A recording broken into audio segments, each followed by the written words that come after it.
Happy Valentine's month, everybody. I'm the Sliders Review, and I'm here today to share with you some of my favorite Valentine's Day episodes from TV shows or even movies. Um, Not everything is all lovey-dovey. Sometimes Valentine's Days deal with heartache and everything. So, some episodes will be romantic and lovey-dovey, while others will be very sad and heart-wrenching and stuff. But love is love. It doesn't always come with smiles and giggles and glee. So, I'm here today to talk to you about Batman Beyond Season 1, Dead Man's Hand. So this is the introduction of the Royal Flush Gang. This was my first introduction into them. I had no idea who they were, but I thought they was just like the most awesomest thing ever. I wish they would appear in live action. And so I remember they just have a really unique design and they fit better with the Batman Beyond series than they ever did the Justice League series. In Justice League 1, they appeared twice. The first one was created by the Joker, which just seems weird, and they had superpowers, and then the second one, they no, the first one they didn't have superpowers and they sounded younger. And in the second one, they had superpowers and they were created by the government.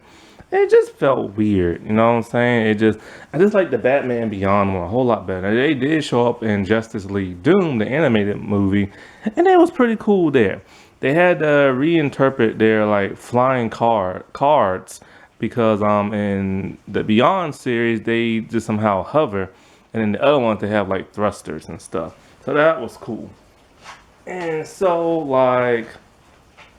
the thing about Batman Beyond is that with Batman, the New Adventures, they decided to turn the night sky red. Now with Batman Beyond, the night sky is purple at night, and during the day it's orange. It's a very unique visual, and I like that. And so it starts off with this dude on the boat, and the dude on the boat, he takes some water in because the people on the yacht, boat's too big, and it's push water in his boat, and they're making fun of him. They're rich, snooty, rich people and stuff.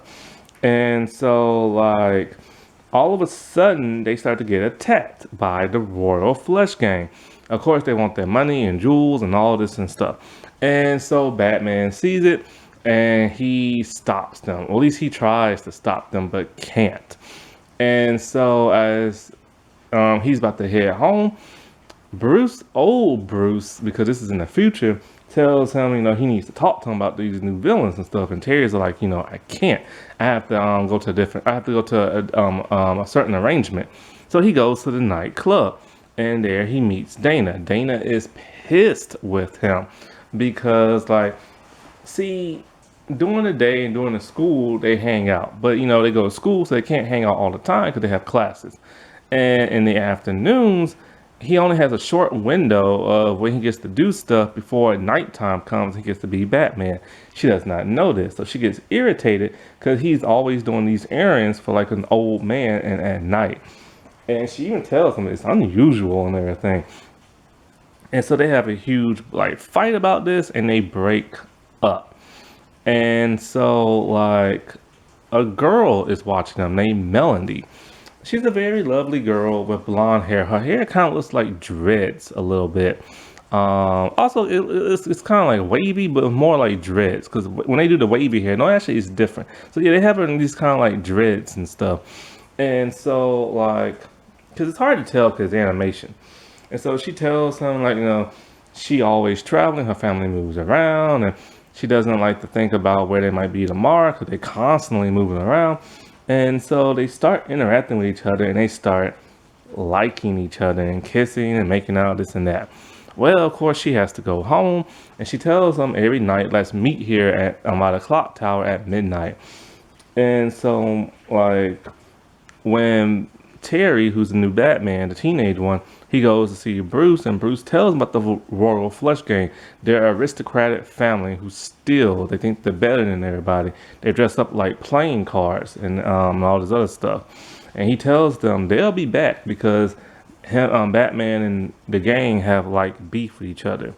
So then we get to see the Royal Flush Gang in their like civilian forms, and they are very aristocratic and everything. They're kind of like the inner circle at Marvel, and so like they dress in all these fancy clothes and stuff. And so like the person, so it's like the designation: the father is king, the mother is queen, Jack is the brother, 10 is the daughter, and Ace is this giant robot android thing. And so everybody's there except for 10. And when she shows up, it's Melody. Uh-oh. It seems Terry's about to have his very own Selena Kyle slash Catwoman. So when it comes to Batman and Batman Beyond, I'm very still to this day shocked that Will Friedle is Batman. The dude who played Eric on Boy Meets World and Ron Stoppable and Kim Possible is insane. And so like the Royal Flush Gang, they try to like steal like a priceless, they steal very priceless stuff. Money, jewelry, swords, stuff like that. And so they want to steal this like very valuable looking sword. And so the father, he's getting on to his daughter, telling her like be thorough with like the alarm, so they won't have no unexpected surprises. Well, of course, she trips the alarm, and here comes security guards and Batman. Father is pissed. Batman shows up. They fight a little bit. They take a hostage and everything, and then so Batman, of course, follows them. And so as they're flying away, the king is all like just toss the hostage on the like pavement. And so 10, Melody's all like, you can't do that. And so Jack does it anyway.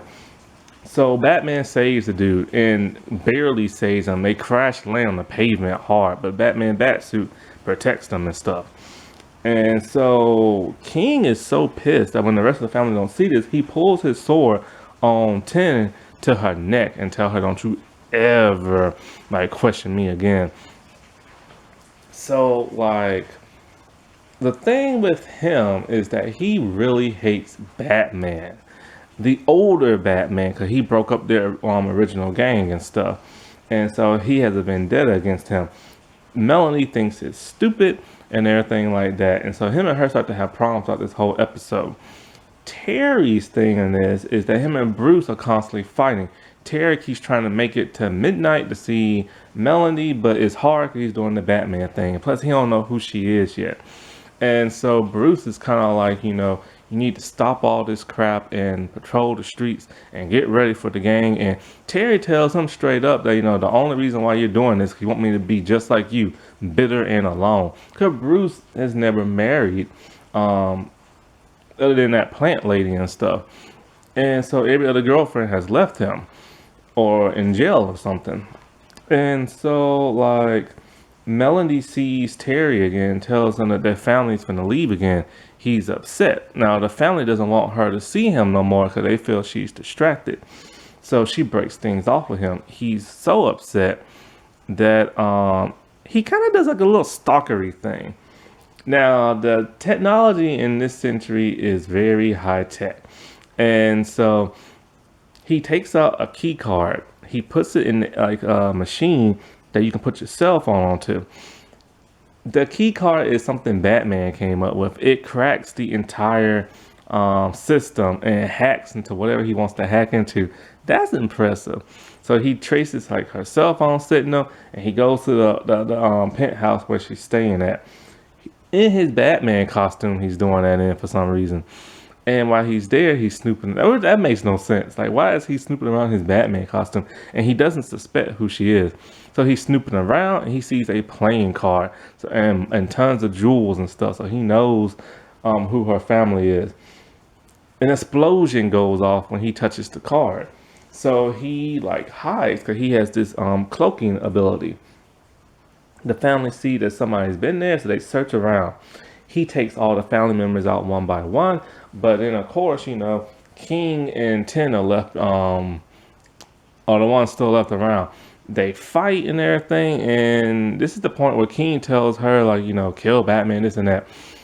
He doesn't want to fight her because he knows who she is, but then something happens when a police officer sees them. He shoots his laser gun at her flying car.